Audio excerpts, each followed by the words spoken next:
क्या कराया था लास्ट पॉइंट? वोल्टा लेक तक हो गया था ना।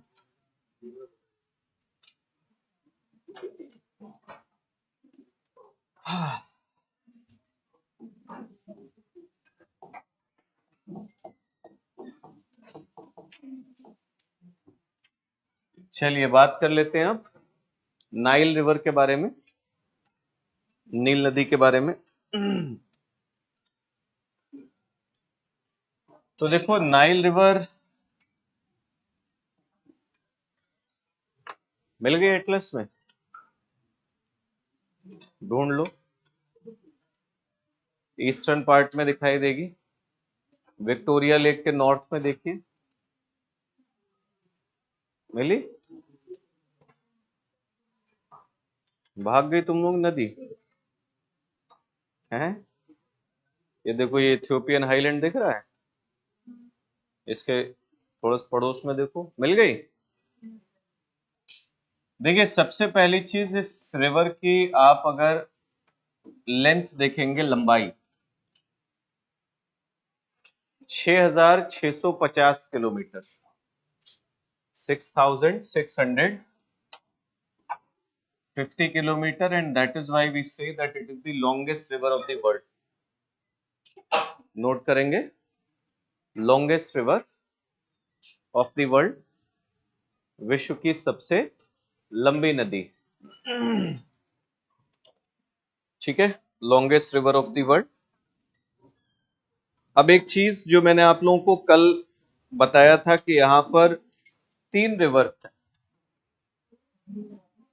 ठीक है, एक है व्हाइट नाइल, दूसरी है ब्लू नाइल, और तीसरी है अतबारा। ठीक है, व्हाइट नाइल का आप अगर सोर्स देखेंगे तो सोर्स क्या है व्हाइट नाइल का? श्वेत नील नदी कहां से निकलती है? हैं? Lake Victoria. ठीक है, विक्टोरिया झील से निकलती है। और ब्लू नाइल और अतबारा, इन दोनों रिवर्स का अगर आप सोर्स देखोगे तो इन दोनों का सोर्स हमें मिलता है टाना लेक, टाना झील, जो कि इथियोपिया में। अब थोड़ा सा अपने एटलस में देखिए कि व्हाइट नाइल और ब्लू नाइल, ये दोनों नदियां एक दूसरे से जाकर के मिल रही हैं कहां पर? खार्तूम में। तो नोट कर लेंगे कि white Nile and blue Nile join each other at Khartoum. श्वेत नील तथा नीली नील नदियां खार्तूम में जाकर मिलती हैं।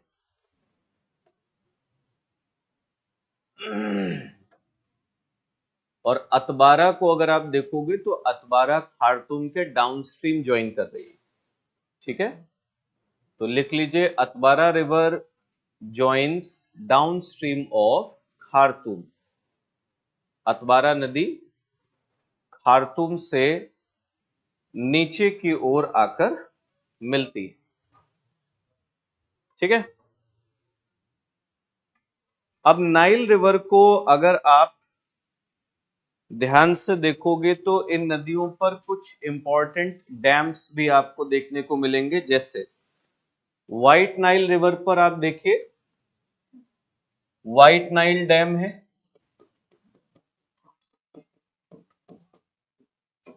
ठीक है, white Nile dam white Nile पर आपको मिलेगा। ब्लू नाइल रिवर पर अगर आप देखोगे so there is Sinnar dam, Sinnar बांध है ब्लू नाइल पर। ठीक है, और फिर अगर इस पर आप देखोगे तो एक और डैम आगे जाकर के हमें मिलता है जिसका नाम है आसवान dam. आसवान dam. So आसवान dam is basically on Nile river. ठीक है, नील नदी पर है आसवान बांध। और इसमें एक लेक आपको दिखाई दे रही होगी जो कि आसवान डैम का आप कहेंगे रिजर्वॉयर है। और इस रिजर्वॉयर का नाम क्या है? नासिर लेक। नासिर लेक, नासिर झील। ठीक है, फिर आप कोस्ट की तरफ अगर जाओगे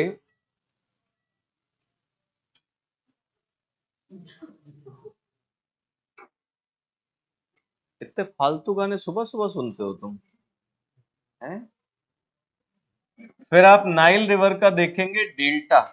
नील नदी का जो डेल्टा है मेडिटेरेनियन के कोस्ट पर, भूमध्य सागर के तट पर। इसके बारे में एक चीज नोट कर लीजिएगा कि डेल्टा ऑफ नाइल रिवर जो है, नील नदी का डेल्टा जो है, it is the best example of arcuate delta in the world. Note कर लेंगे, delta of Nile is best example of arcuate delta in the world.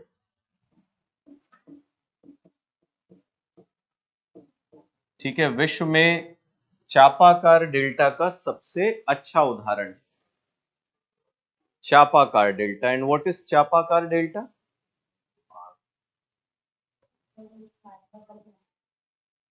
Triangle हो लेकिन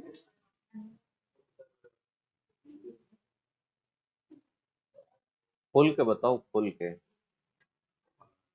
नहीं नहीं, बना नहीं बताओ।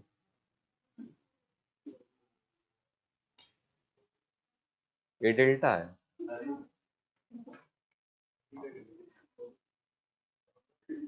थोड़ा सा डेल्टा बनाया तुमने। देखो, आर्क्यूएट डेल्टा का एक सीधा सा मतलब होता है, हमेशा याद रखना कि डेल्टा का जो फ्रंटल पार्ट है ना, जो सबसे आगे का हिस्सा होता है, विच इज टुवर्ड्स ओशन, महासागर की तरफ का जो हिस्सा है, अगर वो आपको किसके रूप में देखने को मिले, in the form of an arc, ठीक है, तब आप उस डेल्टा को क्या कहेंगे? आर्क्यूएट डेल्टा कहेंगे। जैसे गंगा ब्रह्मपुत्र का भी डेल्टा देखोगे तो किसका एग्जाम्पल है? आर्क्यूएट डेल्टा का एग्जाम्पल है, चापाकार डेल्टा का उदाहरण है। तो ये तो हो गया कि नील नदी के डेल्टा के बारे में हम लोगों ने बात कर ली। अच्छा, एक चीज और है कि जो नाइल रिवर बेसिन है ना, ये globally it is known for cotton cultivation. नील नदी की द्रोणी कपास के उत्पादन के लिए जानी जाती है। It is known for cotton cultivation, कपास के उत्पादन के लिए जानी जाती है। ठीक है, तो ये मोटा मोटा हम लोगों को अफ्रीका का जो फिजिकल वाला सेगमेंट था वो हम लोगों ने कवर कर लिया। एक चीज देख लीजिए यहां पर, जो कि आपका स्वेज कैनाल है। ठीक है, देखो ध्यान से, स्वेज कैनाल का एक छोटा सा मैप कॉर्नर में दे रखा है। ठीक है, स्वेज कैनाल, सबसे पहली चीज अगर आ जाए कि भाई स्वेज कैनाल जो है वो किसे किसे जोड़ती है, तो आप कहोगे गल्फ ऑफ स्वेज को मेडिटेरेनियन सी के साथ। ठीक है, गल्फ ऑफ स्वेज को मेडिटेरेनियन सी के साथ, भूमध्य सागर के साथ जोड़ती है। अगर हम बात करेंगे स्वेज कैनाल की,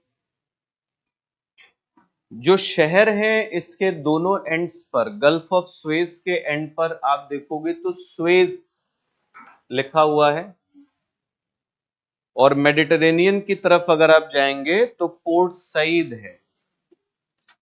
ठीक है, तो दोनों एंड्स याद रख लीजिएगा कि इसके दोनों किनारे क्या हैं, स्वेज की खाड़ी के तट पर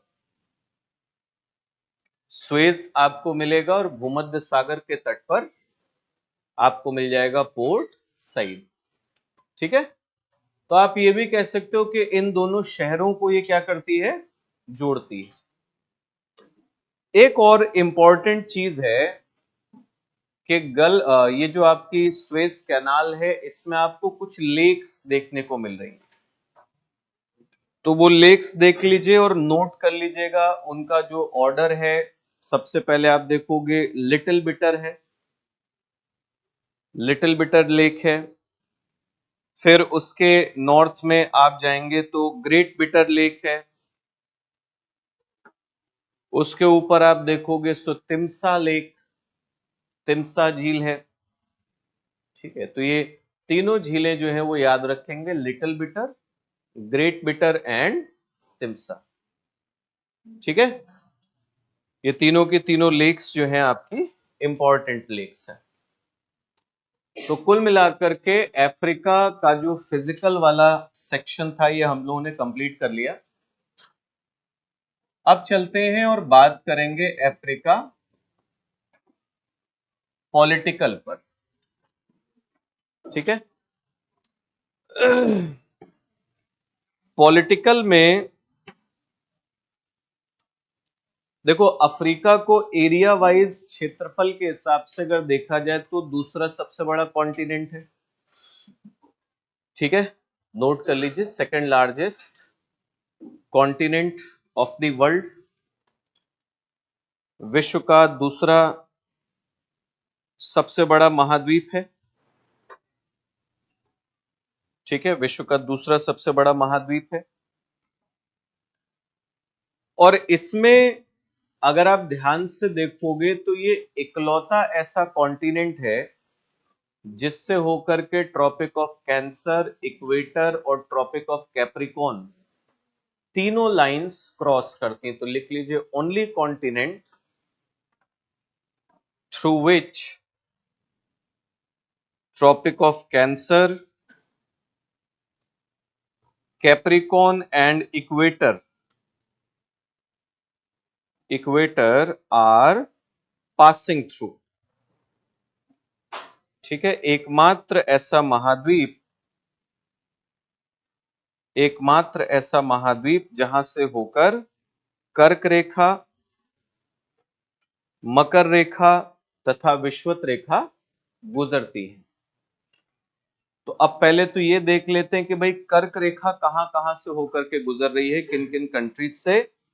तो देखो जरा ध्यान से, सबसे पहले आपको मिलेगा वेस्टर्न सहारा, मार्क भी करना और लिखते भी जाना इससे, वेस्टर्न सहारा।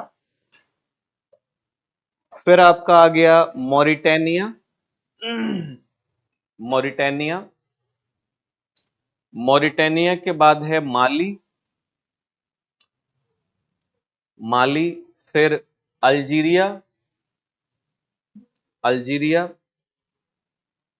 अल्जीरिया के आगे आप देखेंगे लीबिया, और लीबिया के आगे आप देखोगे तो इजिप्ट।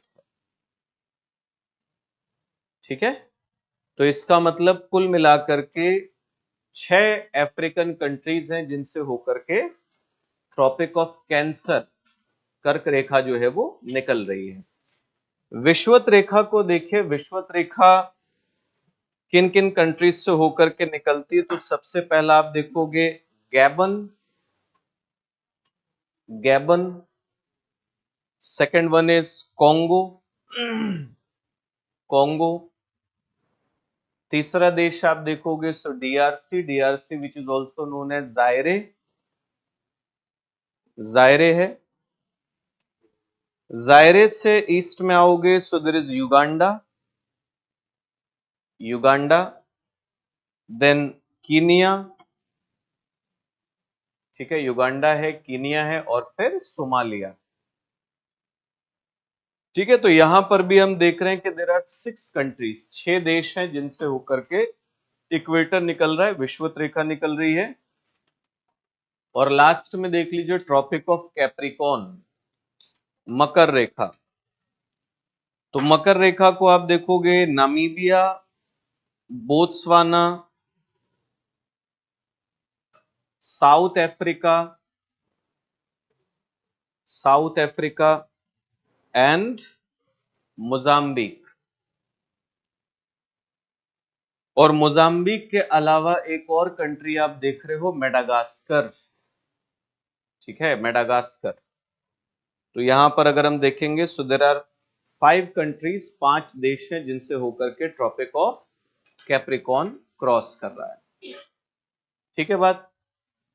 अब ये तो जो थोड़ा बहुत इन लाइंस के बारे में हमने देखना था वो देख लिया। अब एक चीज और आप लोग नोटिस करिए, prime meridian. Prime meridian is also passing through Africa. ठीक है, तो प्राइम मेरिडियन किन किन कंट्रीज से होकर के निकल रहा है? देखो, अल्जीरिया, माली, बुर्किना फासो और घाना। घाना। ठीक है, अल्जीरिया है, माली है, बुर्किना फासो है और घाना है। और ध्यान से अगर आप देखोगे, घाना की जो कैपिटल है अक्रा, ये प्राइम मेरिडियन पर ही है। ठीक है, तो नोट कर लेंगे, capital of Ghana Accra is situated on prime meridian. Ghana की राजधानी अक्रा प्रधान यामी उत्तर पर स्थित है। अब जो इंपॉर्टेंट कंट्रीज हैं, महत्वपूर्ण देश हैं, एक एक करके देख लेते हैं, एक एक करके बात कर लेते हैं। तो चलिए सबसे पहले शुरुआत करते हैं मोरक्को से। मोरक्को देखिए स्ट्रेट ऑफ जिब्राल्टर के पास में आपको दिखाई देगा।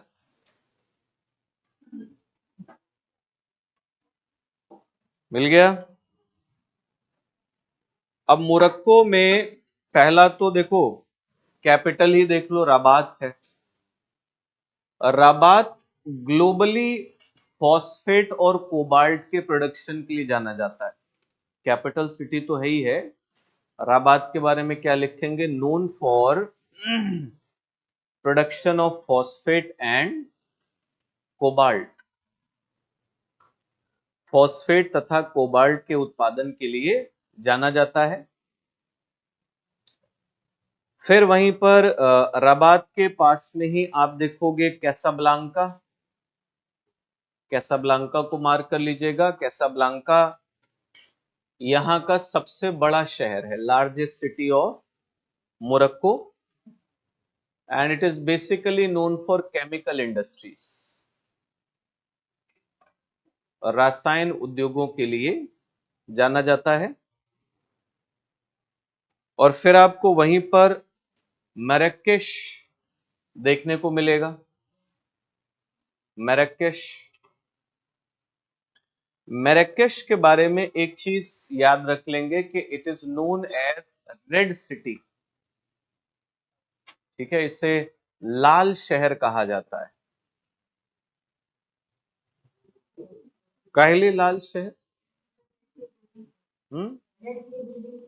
रेड क्ले की बनी हुई बिल्डिंग्स है यहाँ पर। जैसे जयपुर कहते हैं ना पिंक सिटी, है ना, तो इसे रेड सिटी कहते हैं, लाल शहर कहते हैं, because there are buildings which are made of red clay. ठीक है, लाल चिकनी मिट्टी से बनी इमारतें प्राप्त होती हैं यहाँ पर। अब यही पड़ोस में आप देखिए अल्जीरिया है। अल्जीरिया। अल्जीरिया को आप देखिए, इसकी capital Algiers. Algiers. Algiers capital तो है ही है, साथ ही साथ एक इंपॉर्टेंट पोर्ट सिटी है, एक महत्वपूर्ण बंदरगाह नगर है। ठीक है, अल्जियर्स। और इसी में अल्जियर्स के पड़ोस में ही थोड़ा सा वेस्ट में आप देखोगे तो एक और शहर आपको दिखाई दे रहा होगा, ओरान। ओरान दिख रहा है? ओरान को मार्क करेंगे। ओरान के बारे में लिख लीजिए कि ये भी एक इंपॉर्टेंट पोर्ट सिटी है और अल्जीरिया का दूसरा सबसे बड़ा शहर, सेकंड लार्जेस्ट सिटी। ठीक है।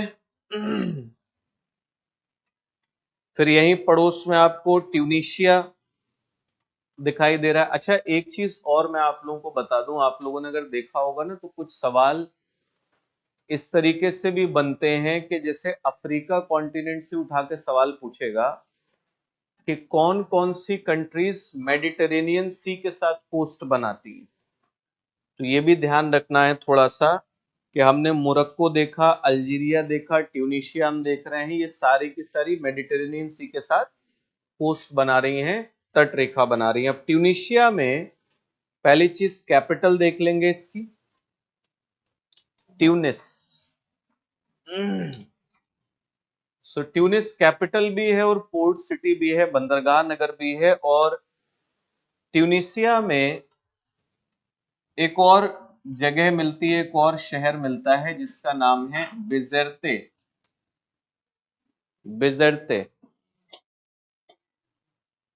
दे नहीं रखा होगा एटलस में। बिजेरते को नोट कर लेंगे। It is known for oil reserves, तेल के भंडारों के लिए जाना जाता है बिजेरते की अगर बात करोगे। पड़ोस में अगर हम आ जाएं तो लीबिया है, लीबिया की कैपिटल मार्क कर लीजिएगा, त्रिपोली। ठीक है। अब लीबिया में सबसे पहली चीज यहां पर यह मिलती है कि यहां पर आप देखोगे 3 सेंटर्स हैं। एक का नाम है जेल्टन, लिखेंगे जेल्टन, देहरा,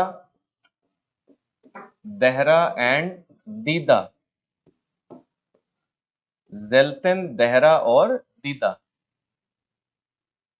इन तीनों को याद रखिएगा कि ये ऑयल रिजर्व्स के लिए जाने जाते हैं, तेल के भंडारों के लिए लीबिया में। और यहां पर एक और जगह मिलती है, अल अजीजिया। ठीक है, Al Azizia.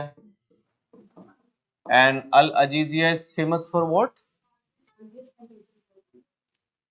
Highest temperature of the world was recorded at this place. ठीक है, विश्व का सबसे अधिक तापमान यहां पर रिकॉर्ड किया गया था। अल अजीजिया की बात करोगे और लगभग लगभग 59 डिग्री सेल्सियस के आसपास टेम्परेचर रिकॉर्ड किया जा चुका है। अल अजीजिया में डेजर्ट है तो डेजर्ट में ये चीज हो सकती है। ठीक है, अब आप आ जाइए लीबिया के ईस्ट में इजिप्ट। इजिप्ट,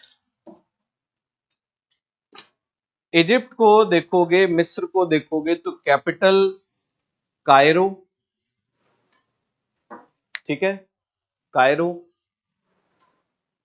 अच्छा, कायरो को कैपिटल के साथ साथ कहा जाता है कि यहाँ का कल्चरल सेंटर है, सांस्कृतिक केंद्र है। ठीक है, कल्चरल सेंटर है, सांस्कृतिक केंद्र है। ठीक है। एक चीज और देखिए कि इसी ये जहां पर आप कायरो देख रहे हो, ये नील नदी का डेल्टा ही है। 2 और शहर यहां पर आपको दिखाई देंगे। एक देखिए Alexandria. Alexandria is an important port, एक महत्वपूर्ण बंदरगाह है। और तीसरा है जिसे हम कहते हैं Port Said. Port Said, Cairo और आपका अलेक्जेंड्रिया। इन तीनों के बारे में एक चीज बोली जाती है कि ये तीनों मिलकर के एक गोल्डन ट्रायंगल बनाते हैं। And that golden triangle is known for cotton cultivation in the world. So golden triangle of Egypt.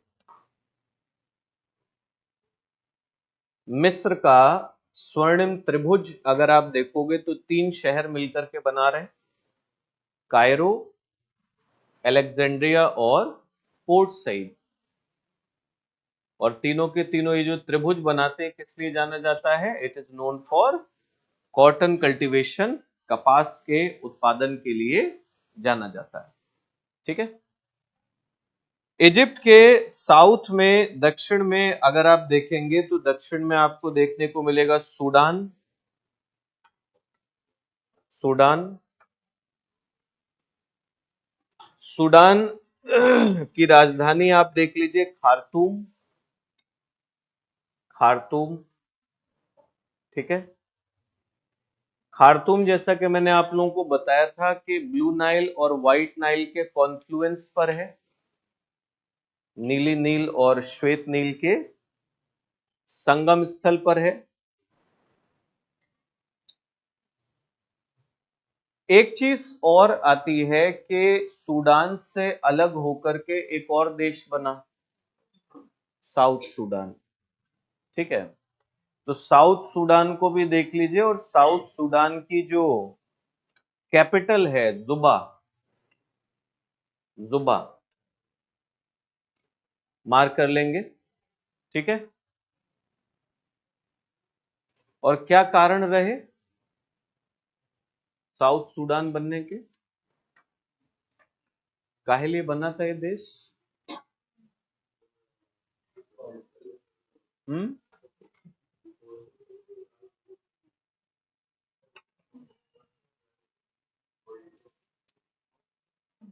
देखो एक एक चीज समझ लो, चाहे आप आईआर पढ़ रहे हो या करंट अफेयर्स पढ़ रहे हो या मैपिंग पढ़ रहे हो, always remember Africa is a very important continent. Reason है उसका, ये दुनिया भर का, देखो दुनिया में दो ही अखाड़े हैं, एक आपका वेस्ट एशिया है, एक आपका अफ्रीका है। ठीक है, अफ्रीका एक ऐसा कॉन्टिनेंट है जो कहोगे सबसे ज्यादा जो गरीब, सबसे ज्यादा अंडर डेवलप्ड जो कंट्रीज हैं वो यहीं की हैं। रिसोर्सेस की कमी नहीं है इनके पास, मिनरल्स हैं, रिसोर्सेज हैं, खनिज हैं। दिक्कत क्या है? They don't have technology, they don't have capital to invest. इसीलिए इंडो चाइना रिलेशन के कॉन्टेक्स्ट में देखोगे तो इंडो चाइना रिलेशन के कॉन्टेक्स्ट में अफ्रीका एक बहुत इंपॉर्टेंट कॉन्टिनेंट बन जाता है। सेम चीज यूएस को देखिए, यूएस की यहां पर प्रेजेंस है। अच्छा, यहाँ की ना सबसे बड़ी जो दिक्कत है इस पूरे कॉन्टिनेंट की, वो है यहाँ की एथनिसिटी। आपने देखा ना मणिपुर में क्या हो रहा है इतने दिन से, देख रहे हो ना? ठीक है, वो रिसोर्सेस को लेकर के लड़ाई है, लेकिन वो एक्चुअली एक तरीके से एथनिक क्लैश है। सेम चीज अफ्रीका में, सूडान के अंदर देखोगे तो सूडान एक ऐसा देश था विभाजन से पहले जहां पर लगभग लगभग 200 एथनिक कम्युनिटीज, इतनी ज्यादा डाइवर्सिटी। तो सूडान बेसिकली 2011 में कंट्री बना था, साउथ सूडान, याद रखिएगा, पूछा जा सकता है आपसे। एक इंडिपेंडेंट नेशन बना इन 2011 and it was basically the result of ethnic clashes. ठीक है, यहाँ की जो अलग अलग जनजातियां हैं, अलग अलग समुदाय हैं, उनके बीच की लड़ाई। अब सूडान के पड़ोस में ही आप देखोगे, सूडान और इथियोपिया के पास में दो छोटे छोटे और भी देश हैं जिन्हें आप देख रहे हो, इरिट्रिया और जिबूती। राजधानी दोनों की देख लीजिए, इरिट्रिया की अस्मारा है, जिबूती वाले दूसरा नाम रख ही नहीं पाए तो उन्होंने जिबूती ही राजधानी बना ली अपनी। ठीक है, काहे नया नाम सोचना। अब एक चीज और देख लो, लाल सागर के तट पर कितने देश हैं? इजिप्ट है, सूडान है, इरिट्रिया है और जिबूती है। ठीक है, इन देशों को याद रख लेना। भूमध्य सागर के तट पर हमने देखा ही मोरक्को है, अल्जीरिया है, ट्यूनिशिया है, लीबिया है और इजिप्ट है। ठीक है, अब यहां से और अगर हम आगे बढ़ें तो चलते हैं सोमालिया। सोमालिया की कैपिटल देख लीजिए, मोगादिशु, ठीक है, मोगादिशु सोमालिया की राजधानी आपको देखने को मिलेगी। अच्छा, जहां पर जिबूती आप देख रहे हो ना, जिबूती के थोड़ा सा ईस्ट में देखिए, वहां पर आपको एक शहर लिखा हुआ मिलेगा, बरबेरा। बरबेरा, बरबेरा को याद रखिएगा कि ये यहाँ का एक इंपॉर्टेंट पोर्ट है, एक महत्वपूर्ण बंदरगाह है बरबेरा, ठीक है, एक इंपॉर्टेंट पोर्ट है, एक महत्वपूर्ण बंदरगाह है। फिर यहां से और अगर हम आगे चलें तो सोमालिया के पड़ोस में ही आप देखोगे इथियोपिया है। इथियोपिया की कैपिटल याद रख लेंगे, एडिस अबाबा। एडिस अबाबा, ठीक है। अब इथियोपिया और सोमालिया के साउथ में आइए तो आपको मिलेगा कीनिया। कीनिया, कीनिया की कैपिटल नैरोबी, और नैरोबी में याद रखेंगे it is known for T plantations. चाय के बागानों के लिए जानी जाती है। It is known for T plantations, चाय के बागानों के लिए जानी जाती है। इसके अलावा इसमें कीनिया में एक शहर देखिए जो कि विक्टोरिया झील के एकदम तट पर है, किसुमु नाम लिखा हुआ है। किसुमु को मार्क कर लेंगे और याद रखिएगा किसुमु जो है वो एक लेक पोर्ट है, एक लेकस्टाइन पोर्ट है, ठीक है, झील आधारित बंदरगाह है। और एक और शहर जो हिंद महासागर के तट पर आपको देखने को मिलेगा, मोम्बासा। मोम्बासा, मोम्बासा को देखोगे तो ये यहाँ का इंपॉर्टेंट पोर्ट है, महत्वपूर्ण बंदरगाह है, ठीक है, मोम्बासा। कीनिया के वेस्ट में अगर हम देखें तो हमें युगांडा, युगांडा देखने को मिल जाएगा, ठीक है। और राजधानी देख लीजिए कंपाला, और कंपाला को अगर आप देखोगे तो कंपाला विक्टोरिया नदी के या विक्टोरिया झील के ही किनारे पर स्थित है, ठीक है, at the shore of lake Victoria, Kampala. Kenya से अब आप आ जाइए किसमें, तंजानिया में। तंजानिया में, तो तंजानिया की जो नई राजधानी है, न्यू कैपिटल, दैट इज डोडोमा। डोडोमा। पुरानी राजधानी, इसके कोस्ट पर देखो एक शहर है दार एस सलाम। दार एस सलाम को मार्क करिए, ठीक है, एक इंपॉर्टेंट पोर्ट भी है, एक महत्वपूर्ण बंदरगाह भी है, और उसके साथ साथ ओल्ड कैपिटल, पुरानी राजधानी, ठीक है। बाकी देखो मैंने आपको जंजीबार और पेम्बा आइलैंड पहले ही बता दिए थे, ठीक है, ये भी तंजानिया के आइलैंड हैं, और हमने पढ़ा था कि इन्हें क्लोव आइलैंड्स कहा जाता है, ठीक है, क्लोव द्वीप जो है इन्हें कहते हैं। यहीं पर तंजानिया के वेस्ट में एक और छोटा सा देश है, रवांडा। रवांडा, रवांडा की कैपिटल किगाली नोट कर लेंगे, और रवांडा को एक नाम दिया जाता है, इसे कहते हैं country of thousand hills. Country of thousand hills, हजार पहाड़ियों का देश, हजार पहाड़ियों का देश। ऐसी एक कंट्री है जिसे कहा जाता है कंट्री ऑफ थाउजेंड लेक्स, हजार झीलों का देश, फिनलैंड को कहते हैं, ठीक है।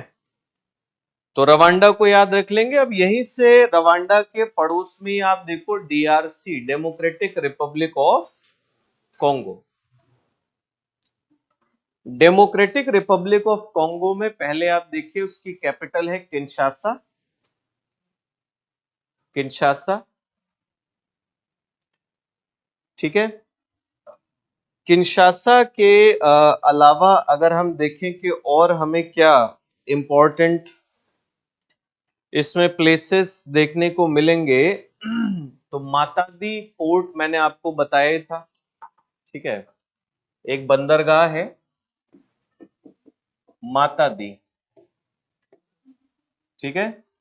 आप कह सकते हो most important port of the country, देश का सबसे महत्वपूर्ण बंदरगाह है मातादी, ठीक है।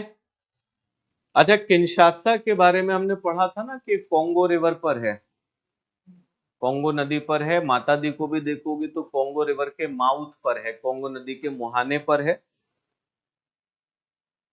फिर अगर हम इसमें देखें ना, एकदम आप देखिए जहां पर इसका बॉर्डर है जाम्बिया के साथ, जाम्बिया के साथ जो बॉर्डर है डीआरसी का, वहां देखोगे एक शहर का नाम लिखा होगा लुबुम्बाशी,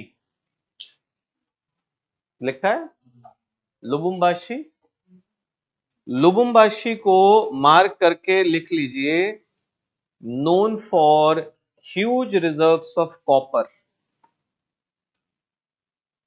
ह्यूज रिजर्व्स ऑफ कॉपर, तांबे के विशाल भंडारों के लिए जाना जाता है लुबुम्बाशी।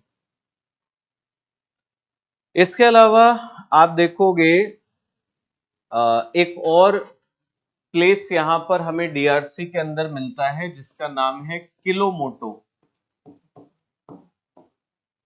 ठीक है। किलोमोटो, आई डोंट थिंक एटलस में दे रखा होगा, नोट कर लीजिए किलोमोटो। और किलोमोटो के बारे में नोट करेंगे, it is known for gold reserves, ठीक है, सोने के भंडारों के लिए जाना जाता है।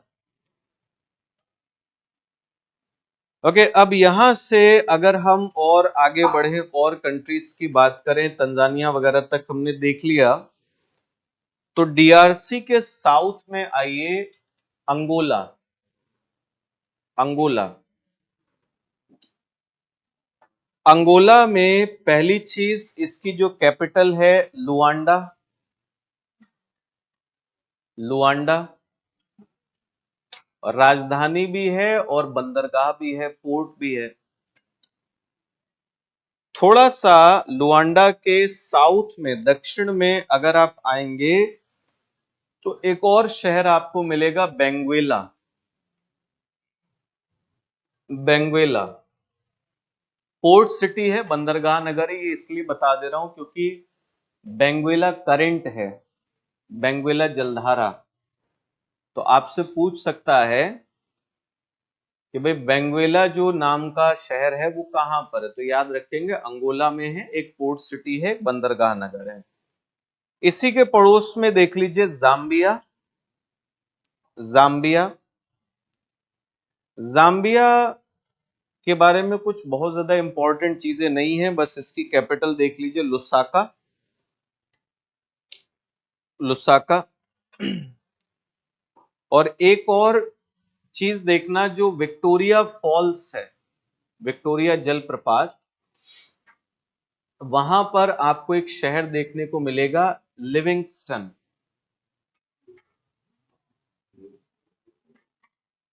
ठीक है। तो लिविंगस्टन को मार्क कर लेंगे। ये आपका, ये उसी इंसान का नाम था जिसने विक्टोरिया फॉल्स को डिस्कवर किया था, खोजा था, तो उसी के नाम पर यहां पर इन लोगों ने शहर जो है वो बसा लिया है, ठीक। फिर अगर और कंट्रीज पर चलें हम लोग, और देशों के बारे में बात की जाए, तो यहां पर देखिए जाम्बिया के ईस्ट में मलावी, मलावी, मलावी को कैपिटल बस उसकी देख लीजिए, लिलोंग्वे जो है, ठीक है। राजधानी कोई बहुत खास चीज इसके बारे में नहीं है। फिर मोजाम्बिक देखिए, मोजाम्बिक, मोजाम्बिक का जो कोस्टल प्लेन है, यहाँ का जो तटवर्ती मैदान है, उसको कहा जाता है कि ईस्ट अफ्रीका का ब्रॉडेस्ट प्लेन है, which is used for agriculture. तो नोट कर लेंगे, coastal plain is broadest coastal plain of East Africa used for agriculture। इसका तटवर्ती मैदान पूर्वी अफ्रीका का सबसे चौड़ा तटवर्ती मैदान है, जिसका प्रयोग कृषि के लिए किया जाता है। पूर्वी अफ्रीका का सबसे चौड़ा तटवर्ती मैदान है, जिसका प्रयोग कृषि के लिए किया जाता है। राजधानी आप इसकी देखोगे तो मापुतो है, और मापुतो, मापुतो बे, मापुतो की जो खाड़ी है उसी के किनारे पर है, उसी के तट पर है। मोजाम्बिक आप पहुंच गए तो मोजाम्बिक के पड़ोस में ही मेडागास्कर है। कैपिटल आप देख लीजिए, अंतानानारिवो, ठीक है। मेडागास्कर को अगर आप देखोगे सो it is fourth largest island of the world, विश्व का चौथा सबसे बड़ा द्वीप है। और यहां पर जो मिनरल्स हमें देखने को मिलते हैं, लिखिए, it is known for reserves of graphite, chromite, mica, nickel and copper. Mica, nickel and copper, ठीक है। तो ग्रेफाइट है, क्रोमाइट है, अभ्रक, निकेल, तांबा, इन सब के भंडारों के लिए जाना जाता है, अगर बात की जाए मेडागास्कर की। अच्छा, मेडागास्कर के पड़ोस में ये जो कुछ देश है ना, जैसे देखो कोमोरोस है, कोमोरोस, कोमोरोस की कैपिटल देख लीजिए मोरोनी। सेशल्स है, सेशल्स की कैपिटल देख लीजिए विक्टोरिया। और मॉरिशस, पोर्ट लुइस, है ना। इंडियन ओशन के इंपॉर्टेंट आइलैंड नेशंस है, ठीक। अब यहां से आप लोग वापस आइए, मोजाम्बिक में वापस आओगे तो आपको जिम्बाब्वे मिलेगा, just to the west of Mozambique Zimbabwe है। अब जिम्बाब्वे के अंदर एक स्ट्रक्चर मिलता है जिसे हम कहते हैं Great Dyke, Great Dyke, Great Dyke, ठीक है। ग्रेट डाइक को लिख लीजिए, largest reserve of high grade chromite in the world, high grade chromite in the world, विश्व में उच्च गुणवत्ता के क्रोमाइट का सबसे बड़ा भंडार, उच्च गुणवत्ता के क्रोमाइट का सबसे बड़ा भंडार जो है वो यहीं पर हमें देखने को मिलता है। कैपिटल देख लो, हरारे है, हरारे। और जिम्बाब्वे के अंदर एक प्लेस मिलता है जिसे कहते हैं Wankie, Wankie area is known for coal reserves, कोयले के भंडारों के लिए जाना जाता है वेंकी। ठीक है। यहीं पर पड़ोस में देख लो, आपको बोत्सवाना दिखाई देगा। बोत्सवाना की कैपिटल देख लीजिएगा, गैबरोन। ठीक है, और कोई बहुत खास चीज इसके बारे में नहीं है। अब यहां से नामीबिया को भी देख लो, नामीबिया की कैपिटल विंडहोक है। ठीक है, विंडहोक देख लेना, राजधानी है उसकी। यहां से आप लोग चलिए किधर, जो गल्फ ऑफ गिनी का तट है, जो कोस्ट है, वहां पर पहुंचिए। तो वहां पर सबसे पहला जो कंट्री, सबसे पहला जो देश हम लोग देखेंगे वो है घाना। घाना को अगर आप देखोगे तो ग्लोबली, वैश्विक स्तर पर कोकोआ के प्रोडक्शन के लिए जाना जाता है। Okay, globally known for cocoa production. विश्व में कोकोआ के उत्पादन के लिए जाना जाता है। और कोकोआ मतलब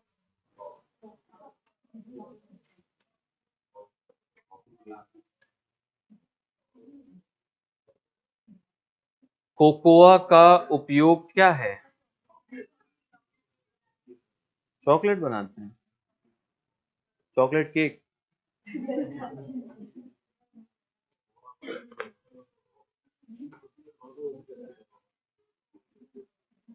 वो तो कह रहा है बीन्स होती है, रोस्ट करके कॉफी में पी लेते हैं, चॉकलेट पी लेते हैं।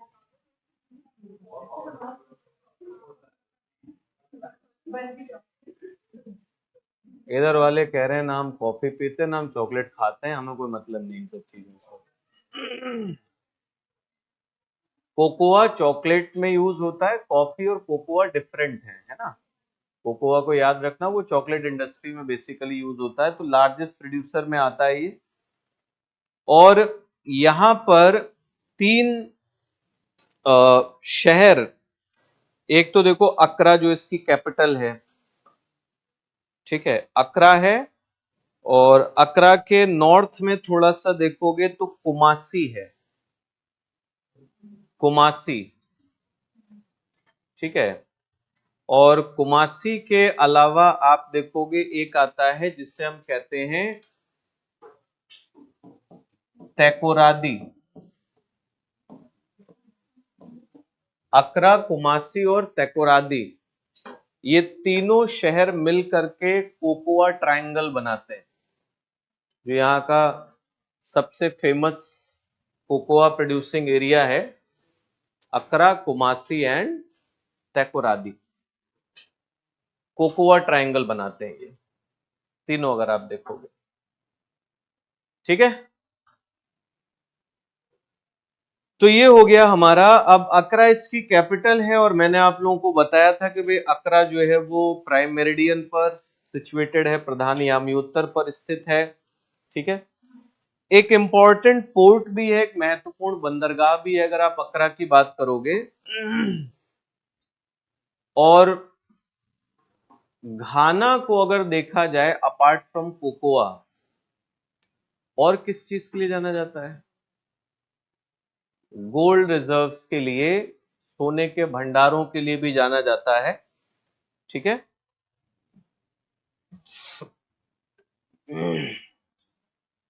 अब यहीं देखो पड़ोस में ही और ये छोटे छोटे फर्जी टाइप के देश हैं, टोगो, बेनिन, है ना। पता नहीं काहे लिए इन सब लोगों ने देश बना रखे हैं।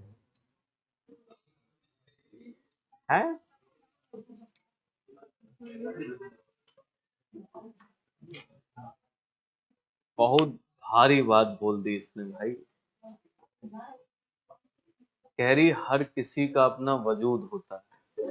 बात सही है, सबका अपना वजूद होता है। मान लिया, ये भी अच्छे देश हैं, टोगो, बेनिन, है ना। हाँ, अब यही पड़ोस में देखो एक और अच्छा देश है, नाइजीरिया। ठीक है, नाइजीरिया। नाइजीरिया इसको कहा जाता है लैंड ऑफ पाम ऑयल। ठीक है, लैंड ऑफ पाम ऑयल। ताड़ तेल का देश। ठीक है, ताड़ का पेड़ होता है, पाम एक पेड़ होता है, उससे ऑयल एक्सट्रैक्ट किया जाता है, तो उसका प्रोडक्शन ये करता है। ठीक है, इसके बाद एक चीज याद रखना कि अफ्रीका में सबसे ज्यादा पॉपुलेशन वाला कंट्री है। ठीक है, largest population in Africa, most dense population in Africa and largest tribal population in Africa. Africa की सबसे बड़ी जनसंख्या, सबसे अधिक जनसंख्या घनत्व, हाँ?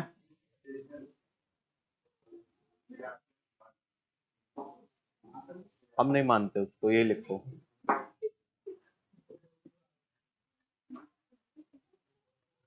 ठीक है, और सबसे ज्यादा जनजातीय जनसंख्या यहां पर हमें देखने को मिलती है। अच्छा, एक एक मटेरियल होता है, एक एलिमेंट होता है, एक तत्व होता है जिसे कहते हैं कोलंबियम।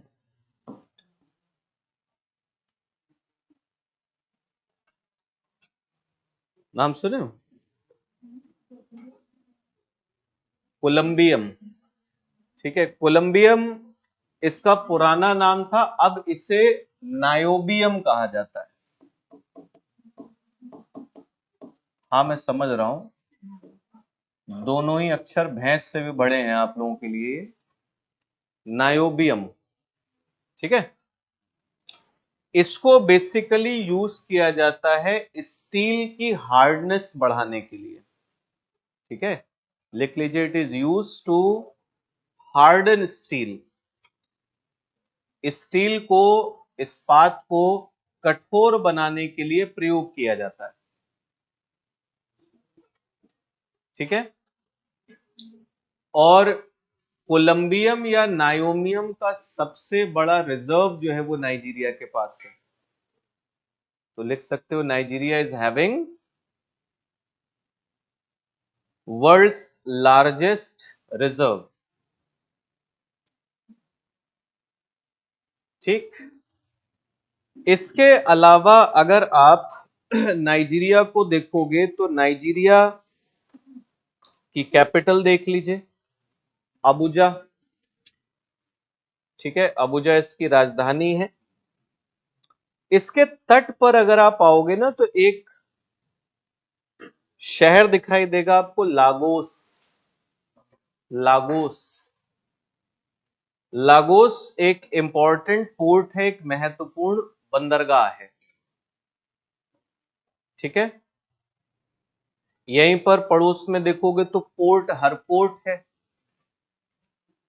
पोर्ट हरकोट, तो पोर्ट हरकोट को भी देखोगे, इंपॉर्टेंट पोर्ट है, महत्वपूर्ण बंदरगाह है। ठीक है, अच्छा, नाइजीरिया के साथ एक चीज और देखिएगा कि ये देश पेट्रोलियम के भंडारों के लिए भी जाना जाता है। तो ये दोनों के दोनों जो पोर्ट्स हैं, लागोस और पोर्ट हरकोट, यहां से पेट्रोलियम का एक्सपोर्ट किया जाता है। ठीक है, तो पेट्रोलियम रिजर्व्स के लिए, तेल के भंडारों के लिए जाना जाता है। और एक और सेंटर नाइजीरिया में मिलता है जिसे हम कहते हैं Enugu. Enugu is known for coal reserves. Enugu कोयले के भंडारों के लिए जाना जाता है। ठीक है, एनुगु। तो नाइजीरिया के बारे में जो भी इंपॉर्टेंट चीजें थी वो हम लोगों ने देख ली। अब यहां से और कुछ इंपॉर्टेंट देशों की तरफ चलते हैं।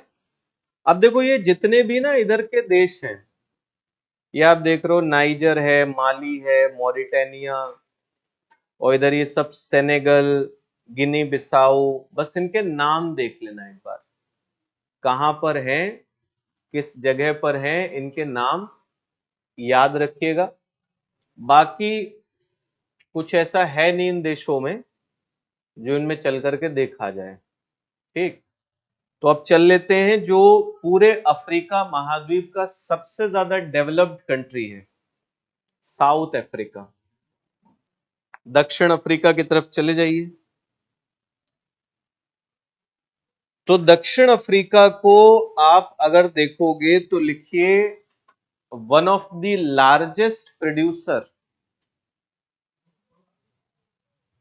One of the largest producer of gold, diamond and uranium in the world. विश्व में सोने, हीरे तथा यूरेनियम के सबसे बड़े उत्पादकों में से एक है। ठीक है। राजधानी आप देख लो, प्रिटोरिया है। Pretoria is the capital and Pretoria is famous for diamond mining. हीरे के खनन के लिए जाना जाता है। फिर आपका देखोगे वहीं पर सुदेश जोहानिसबर्ग।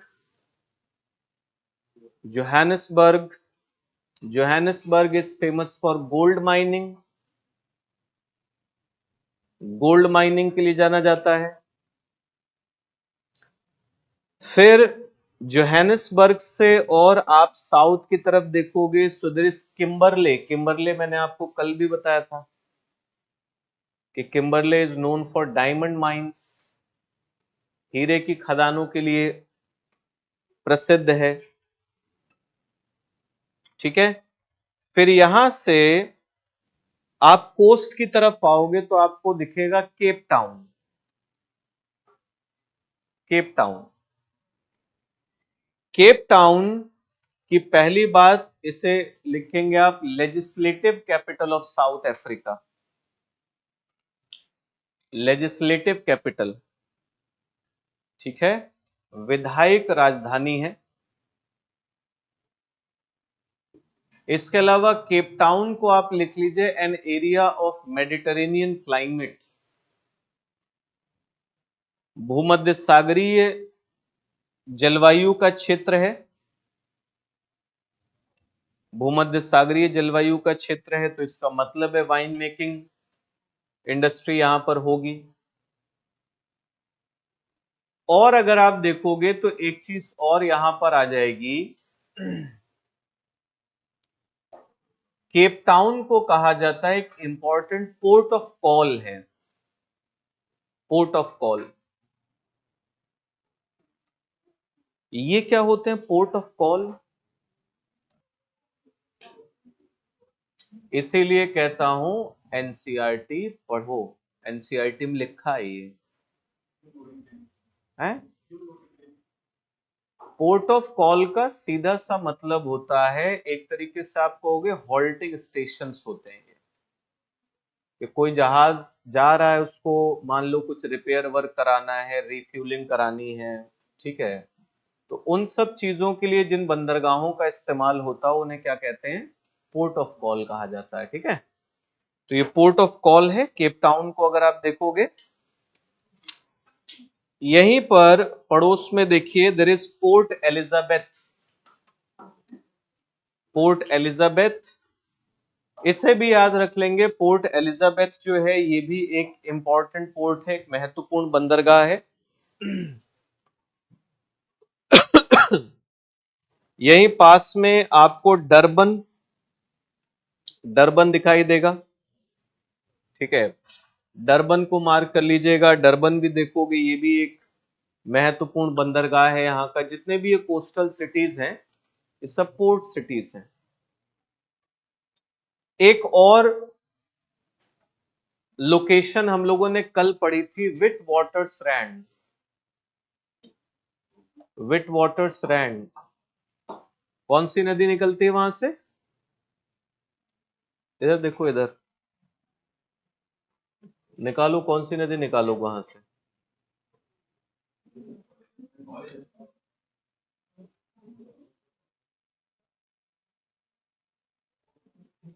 पन्ने पलट के भी नहीं मिल रहा है तुम्हें?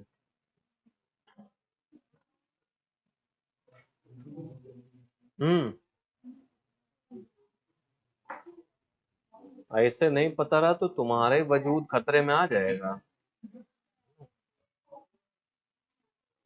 लिम्पोपो रिवर और विट वाटर स्ट्रैंड किस लिए जाना जाता है? गोल्ड रिजर्व्स के लिए। ठीक है, तो नोट कर लेंगे इसको। Witwatersrand is known for gold reserves. सोने के भंडारों के लिए जाना जाता है विट वाटर स्ट्रैंड की बात करोगे।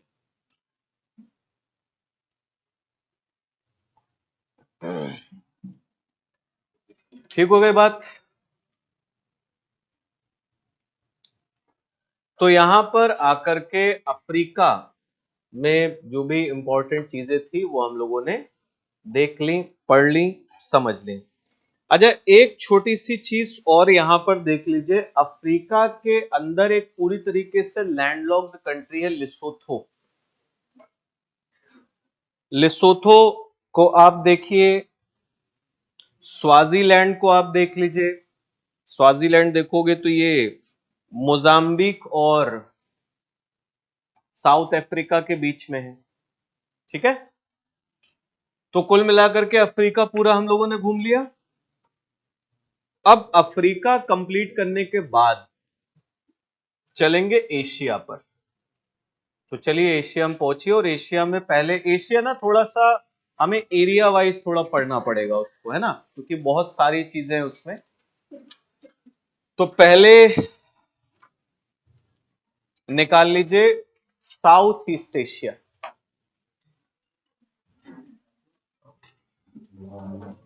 दक्षिण पूर्व एशिया जो है,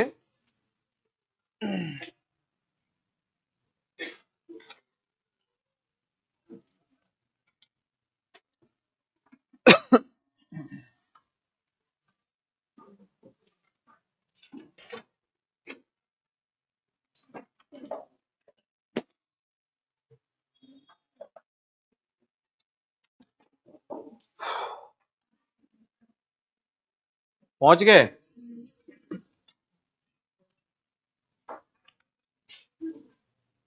अब देखिए साउथ ईस्ट एशिया को अगर आप देखोगे तो यहां ढेर सारे आइलैंड्स हैं, ढेर सारे सागर हैं, स्ट्रेट्स हैं, ये सारी चीजें। तो काफी यहां कंफ्यूजिंग चीजें जो है वो हमें देखने को मिलती हैं। ठीक है,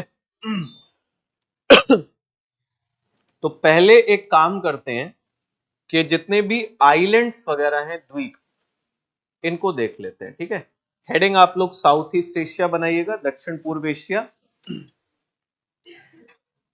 सबसे पहले आप एकदम इस पेज के नॉर्दर्न पार्ट में देखो, जहां पर ताइवान लिखा हुआ दिख रहा होगा आपको, मिल गया? वहां पर एक जलसंधि का नाम है लुजोन स्ट्रेट, लुजोन जलसंधि, लुजोन स्ट्रेट, लुजोन जलसंधि।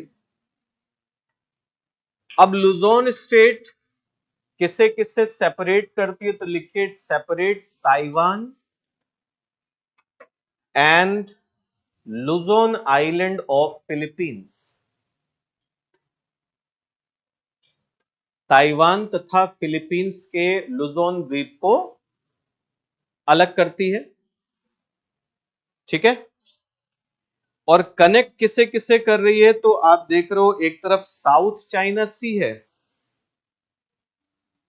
ठीक है, साउथ चाइना सी, और दूसरी तरफ आप पैसिफिक बोल सकते हो। तो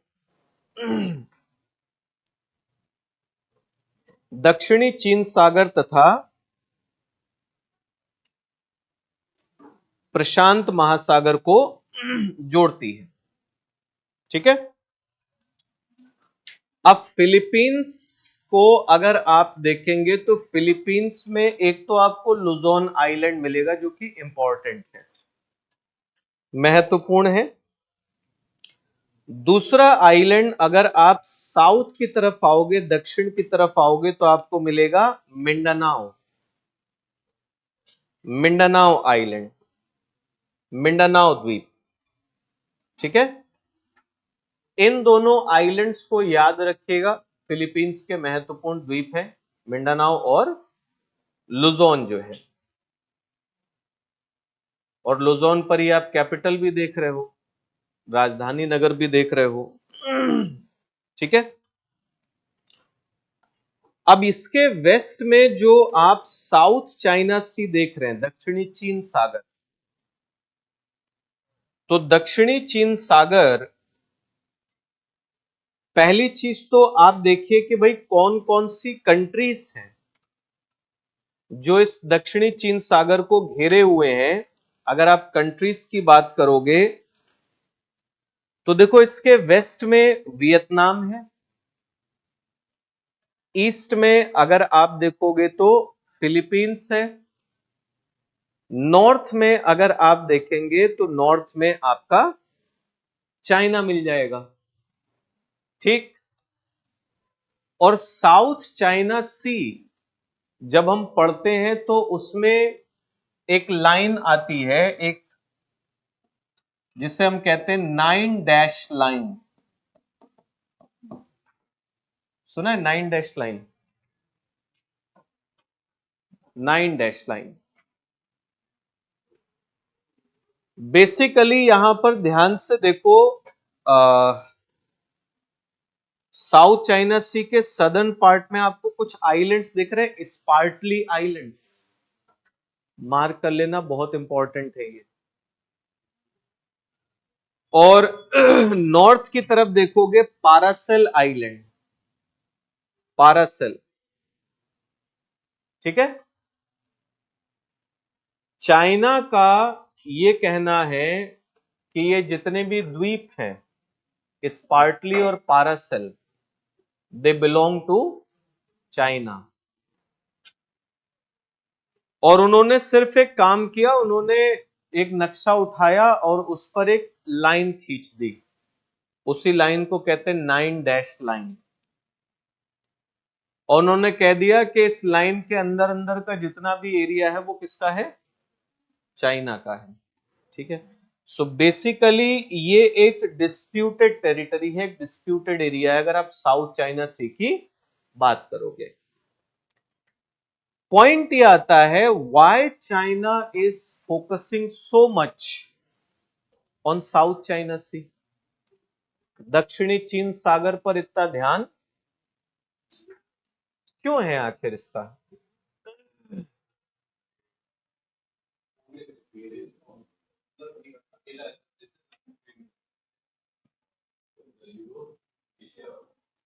चाइना का नहीं, चाइना वो तो अपना अपना ट्रेड तो वो हर जगह सिक्योर कर लेगा।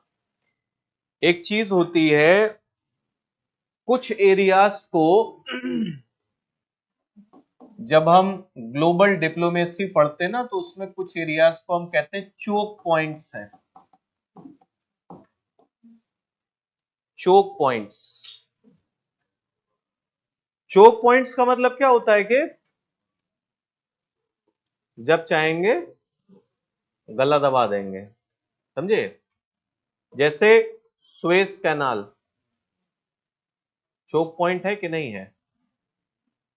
भाई इजिप्ट अगर चाह ले, कहे हमारा मन नहीं, हम नहीं निकलने देंगे जहाज, क्या करोगे फिर?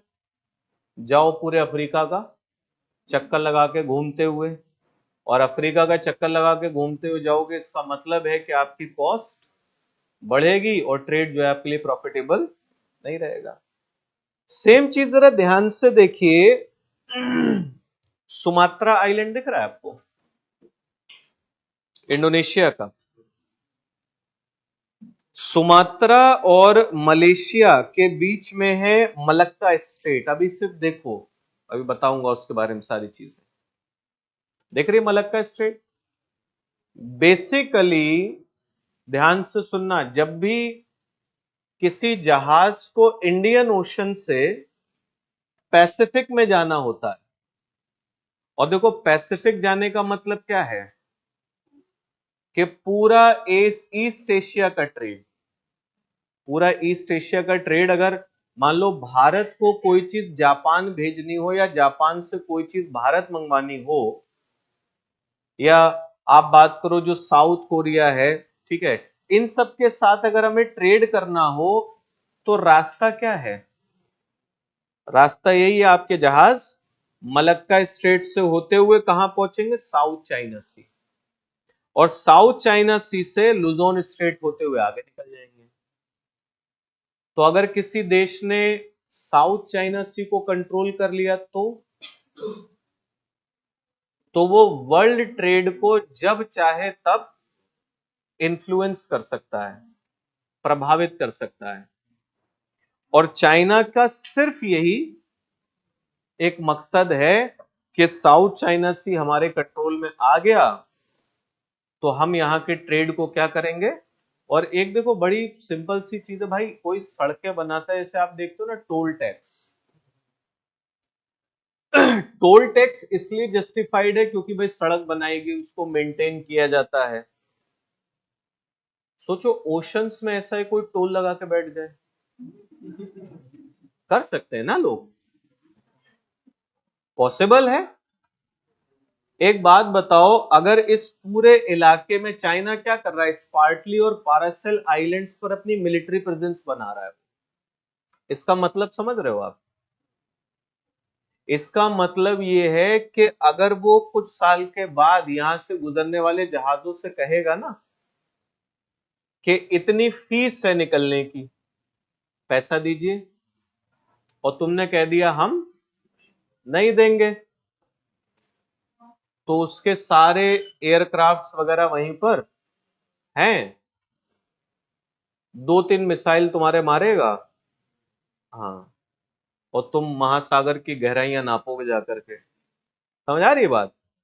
तो ये जो यहां जो डेवलप, अब ऐसा थोड़ी चीन को इन सब देशों से खतरा है कि ये वियतनाम उस पर अटैक कर देगा या फिलीपींस हमला कर, इन सब देशों की इतनी हैसियत नहीं है कि ये कुछ कर पाए उसका।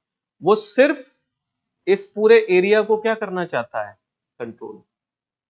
और इसी बवाल को लेकर के ये सब लोग, वियतनाम है, फिलीपींस से सब लोग पहुंचे कहां? International court.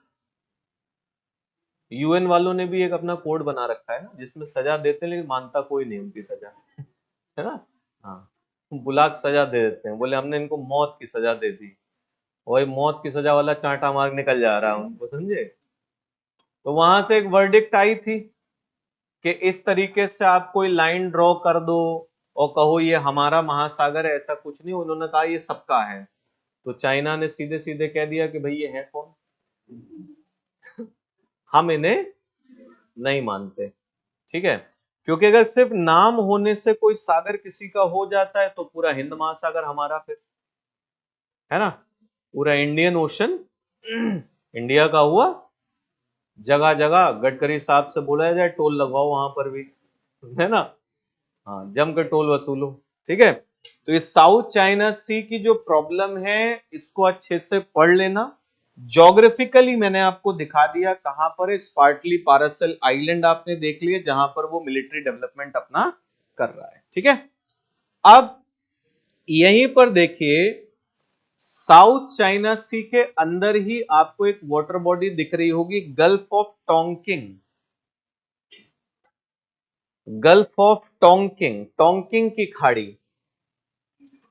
दिख रही है। तो गल्फ ऑफ टोंकिंग को मार्क कर लीजिए। और गल्फ ऑफ टोंकिंग अगर आप देखोगे तो साउथ चाइना सी का पार्ट जरूर है, मगर किन किन कंट्रीज के तट पर है अगर ये पूछा जाए हमसे, तो क्या याद रखेंगे आप? Vietnam and China, at the coast of Vietnam and China, Tonkin की खाड़ी। ठीक है, गल्फ ऑफ टोंकिंग। और यहां पर देखो एक स्ट्रेट है, एक जलसंधि है, हैनान स्ट्रेट, हैनान जलसंधि। तो यहां पर बेसिकली एक आइलैंड दिख रहा है आपको, द्वीप, उस आइलैंड का नाम है हैनान आइलैंड, हैनान द्वीप। तो ये जो वाटर बॉडी है, ये जो जलराशि है, ये हैनान द्वीप को चाइनीज मेनलैंड से क्या करती है? सेपरेट करती है। ठीक है, हैनान द्वीप को चीन की मुख्य भूमि से अलग कर रही है। ठीक, अब आप आइए थोड़ा सा साउथ की तरफ, दक्षिण की तरफ। दक्षिण की तरफ आप आओगे तो आपको एक बड़ा सा द्वीप दिखाई दे रहा होगा जिसका नाम है बोर्नियो। बोर्नियो द्वीप दिख रहा है?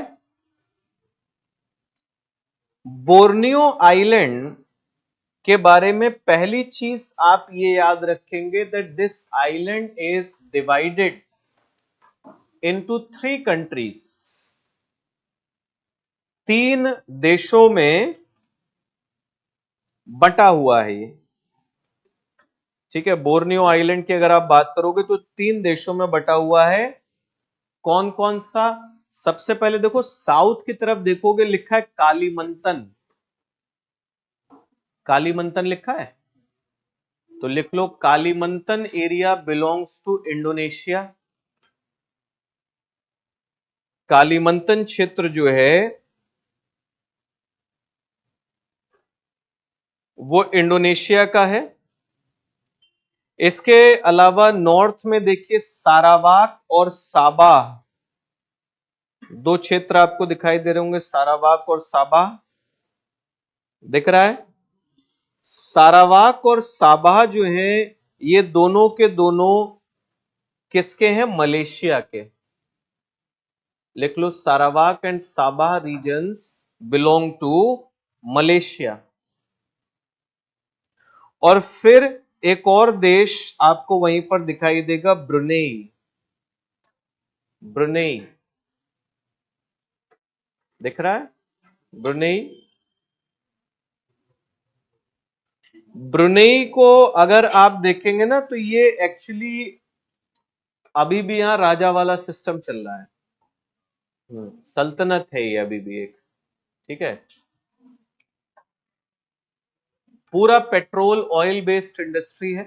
ब्रुनेई की बात करोगे क्योंकि बोर्नियो का जो एरिया है ना, ये यहां पर पेट्रोलियम रिजर्व हमें देखने को मिल जाते हैं। जैसे कालीमंतन एरिया जो आप देख रहे थे, वहां पर देखो एक जगह ईस्ट कोस्ट पे लिखी हुई है बालिक पप्पन। बालिक पप्पन लिखा है। हाँ, तो ये बालिक पप्पन जो है ये भी पेट्रोलियम रिजर्व्स के लिए, तेल के भंडारों के लिए फेमस है। और साबाह रीजन में आप देखिए, साबाह क्षेत्र में एक पीक है कोटा किनाबालू। लिखा है कोटा किनाबालू है? अरे जो भी किनाबालू है ना, बस किनाबालू को लिख लो, ये हाईएस्ट पीक है यहां की।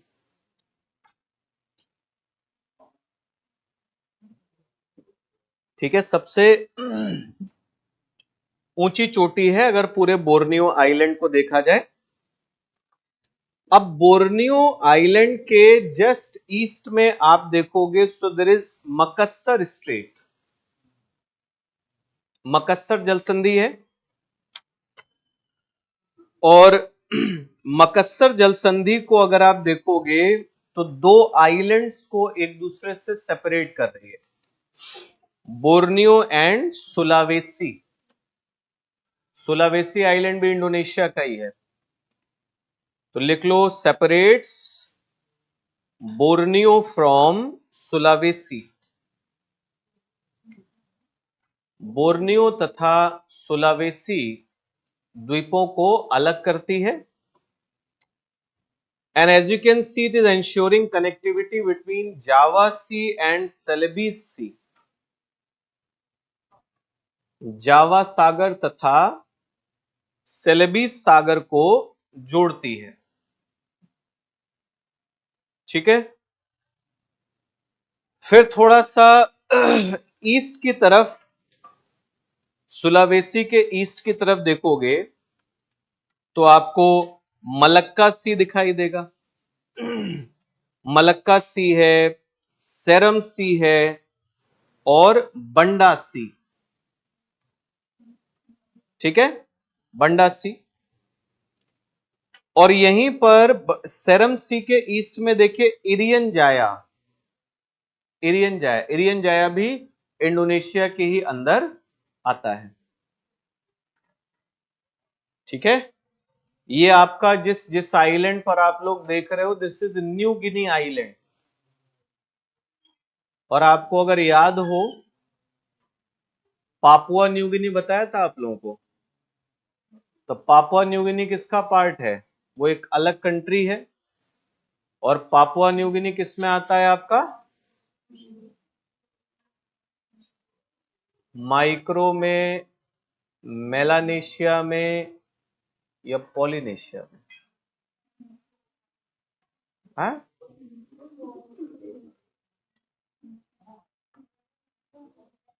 मेलानेशिया में आता है। और वहां पर एक पीक बताई थी जो कि पूरे ओशनिया की हाईएस्ट पीक थी,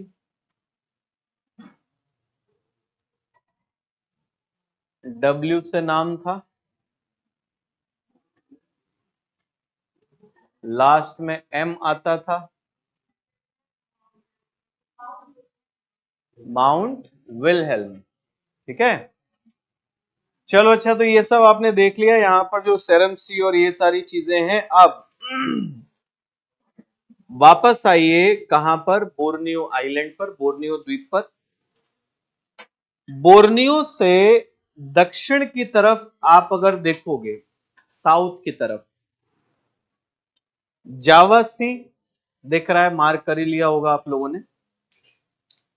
जावा सी के साउथ में कई सारे आइलैंड्स हैं, कई सारे द्वीप हैं। तो यहां पर अगर हम ईस्ट टू वेस्ट की तरफ चलें, पूर्व से पश्चिम की तरफ चलें, तो सबसे पहले देखिए ईस्ट तिमोर, ईस्ट तिमोर दिख रहा है। अब ईस्ट तिमोर एक द्वीप भी है और ईस्ट तिमोर एक, आप कहोगे, कंट्री भी है, जिसकी कैपिटल देख लो, ठीक है। कैपिटल अगर आप इसकी देखोगे तो दिल्ली है।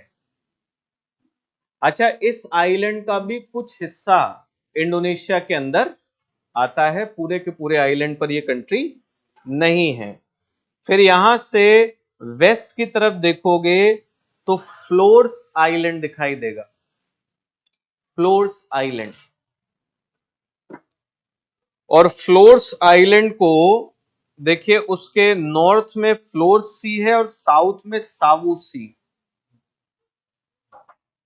फ्लोर्स सागर और सावू सागर। वेस्ट की तरफ और बढ़ोगे तो एक आइलैंड आपको मिलेगा, बाली, बाली। ये गरीबों का टूरिस्ट डेस्टिनेशन, ठीक है। जब भी गरीब लोगों को फॉरेन जाना होता है, बाली चले जाते हैं, ठीक है। तो बाली को देख लीजिए। बाली के वेस्ट में आप देखोगे तो आपको मिलेगा जावा, जावा आइलैंड। अब जावा आइलैंड के साउथ में, दक्षिण में देखिए, there is Java trench, Java trench दिख रही है। तो ट्रेंच है तो इसका मतलब क्या हो गया? प्लेट्स का कन्वर्जेंस हो रहा है यहां पर। कौन सी कौन सी?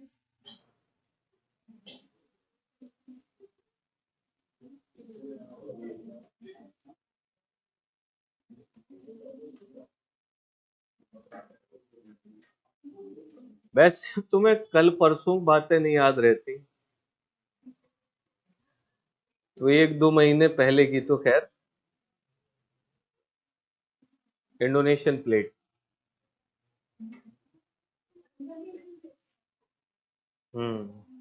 बना लो, बना लो, अपने मन से कुछ भी बना लो। इस एरिया को अगर आप देखोगे तो यहां पर सुंडा जो प्लेट है, ठीक है, सुंडा प्लेट है या उसी को सुमात्रा प्लेट भी कहा जाता है, उसका कन्वर्जेंस ऑस्ट्रेलियन प्लेट के साथ हो रहा है। An Australian plate is subducting. इसी से यहां पर आप देख रहे हो जावा ट्रेंच बनी हुई है, और कोई छोटी मोटी ट्रेंच नहीं है, वर्ल्ड की डीपेस्ट ट्रेंच में आती है ये। गहराई देख ही रहे हो, लिखा हुआ है 7,700 मीटर। ठीक है, अब यहीं पर जावा आइलैंड के वेस्ट में आप देखोगे तो सुंडा स्ट्रेट आपको दिखाई देगा, सुंडा जल संधि। किसे किसे अलग कर रही है, लिखिए between Sumatra and Java island. ठीक है, Sumatra and Java island, Sumatra तथा जावा द्वीपों के बीच में है। और जोड़ किससे रही है, so it is connecting Indian Ocean with Java Sea. Java सागर को हिंद महासागर से जोड़ती है। फिर आप पहुंच जाओगे सुमात्रा आइलैंड पर, जो कि एक तरीके से आप कह सकते हो इंडोनेशिया का सबसे बड़ा आइलैंड है। इस आइलैंड के एकदम नॉर्दर्न हिस्से में, एकदम उत्तरी भाग में देखिए एक झील है, लेक टोबा। देख रही है टोबा झील। टोबा झील को मार्क करके एक लाइन उसके बारे में नोट कर लीजिए। An example of caldera lake. Caldera झील का उदाहरण है। एंड कार्डेरा लेक मतलब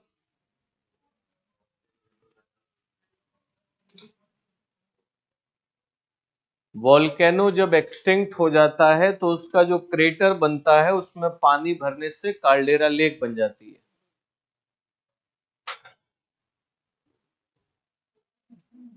अबे उसमें देख क्या रहे हो एटलस में, झील में गोता खा के आओगे बाहर आप हैं?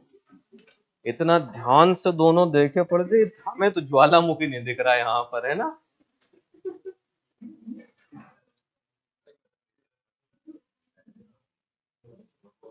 आया, what is the difference between crater and caldera? Crater छोटा, कार्डेरा बड़ा। ठीक है,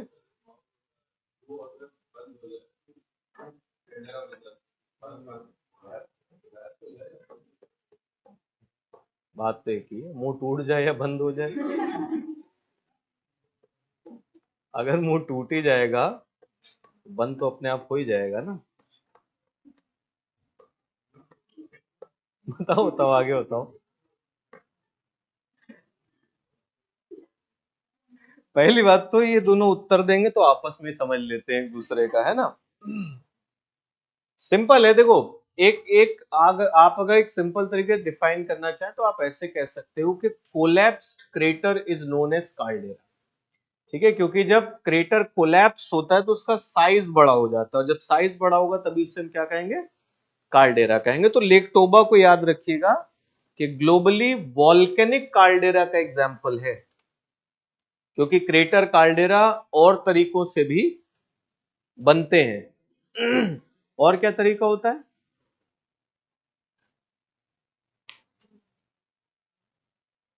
अच्छा, भारत में है कोई ऐसी झील?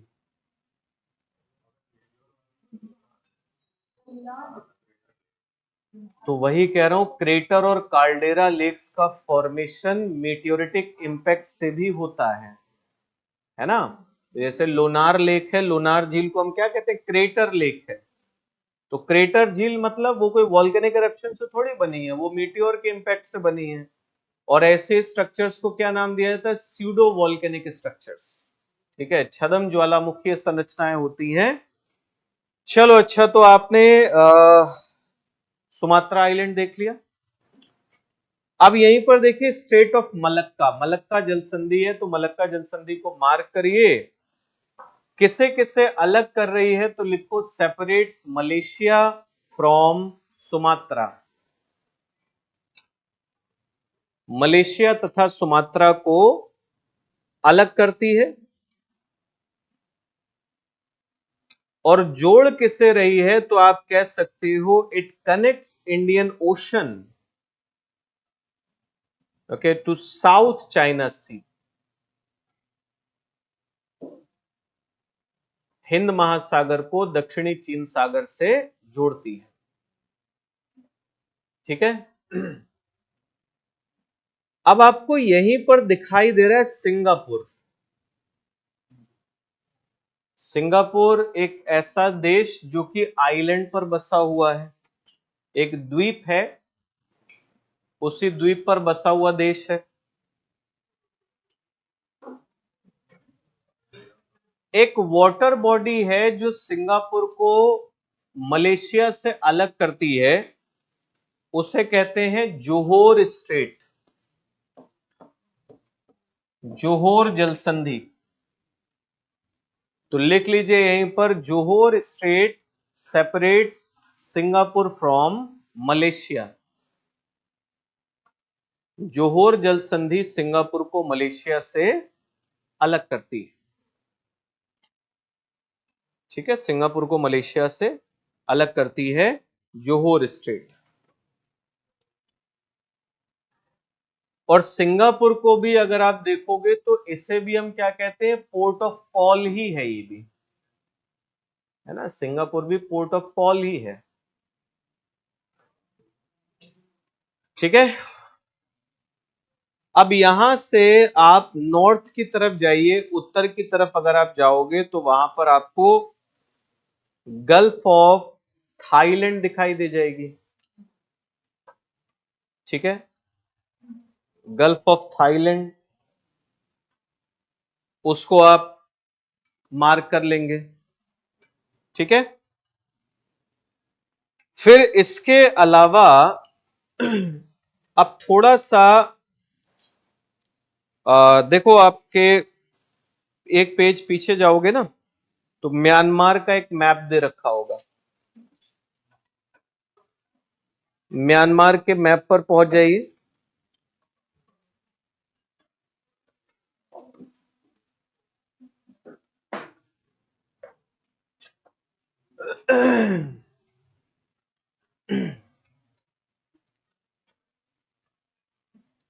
मिला।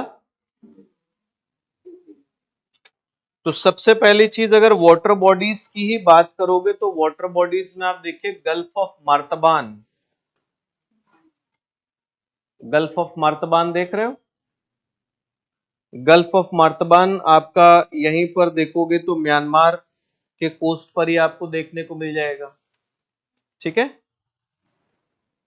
और फिर यहीं पर हम देखते हैं म्यांमार का एक आइलैंड, ध्यान से देखिए, कोको आइलैंड, कोको द्वीप।